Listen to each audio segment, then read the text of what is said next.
Se pudesse, aconselharia as autoridades portuguesas a colocar na lei portuguesa a delação premiada? Por exemplo, se ouve muito fora do Brasil sobre o caso do José Sócrates aqui em Portugal.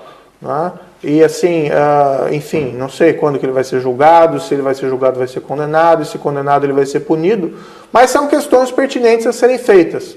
No seguinte sentido, será que o sistema de justiça está funcionando? E José Sócrates já reagiu a estas declarações de Sérgio Moro. O antigo primeiro-ministro considera que o atual ministro brasileiro da Justiça atuou como um ativista político disfarçado de juiz durante o processo da Operação Lava Jato. José Sócrates diz ainda que o atual ministro, na qualidade de juiz, validou ilegalmente escutas telefónicas entre o Presidente da República, Dilma Rousseff, e Lula da Silva. Numa nota enviada à agência Lusa, o antigo primeiro-ministro português diz também que atualmente o Brasil vive uma tragédia institucional. Porquê é que defende que Sérgio Moro é um ativista político disfarçado de juiz? O ministro Sérgio Moro era juiz. Foi o juiz que condenou Lula da Silva e condenou por corrupção em atos indeterminados. Deve ser a primeira sentença no mundo que condena alguém por um crime sem dizer esse alguém que crime é que tu cometeste. Em segundo lugar, o ministro Sérgio Moro prendeu Lula da Silva em contravenção à Constituição. Como sabe, a Constituição brasileira só permite que se comece a cumprir pena de cadeia depois da sentença transitar a julgado, coisa que ainda não aconteceu. Finalmente, Sérgio Moro é o responsável por ter tirado Lula da campanha eleitoral, com a sua prisão.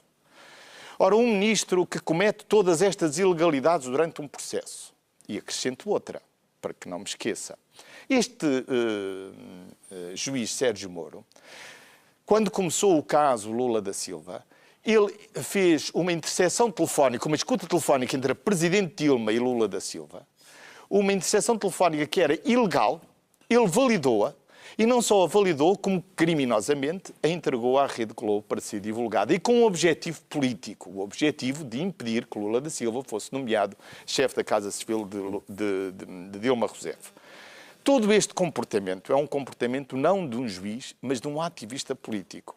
E um ativista político disfarçado de juiz. Ora, eu acho que isto causou um dano, não direi irreparável, mas um dano muito sério à imagem da justiça brasileira.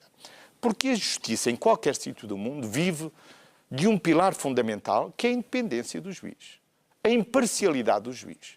Ora, ao longo de todo este último ano e meio, o atual ministro revelou-se um juiz absolutamente parcial. Um juiz que tinha um objetivo político e não um objetivo jurídico. Isto é, no fundo, a atuação de Sérgio Moro, ao aceitar ser ministro daquele que mais benefício tirou da prisão de Lula da Silva, porque o presidente Bolsonaro só foi eleito porque Lula da Silva não foi autorizado a ir às eleições.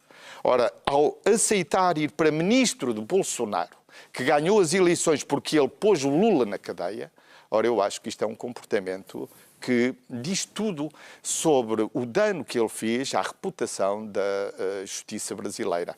Eu estou convencido do seguinte: no fundo, no Brasil, no último ano e meio, o que aconteceu foi que houve várias atuações que transformaram a máquina judicial brasileira não num instrumento de justiça, mas num instrumento político. Houve uma desonesta instrumentalização da justiça brasileira com um objetivo marcadamente político. É por isso que eu digo que o ministro, hoje em funções, quando era juiz, não era verdadeiramente um juiz, era um ativista político.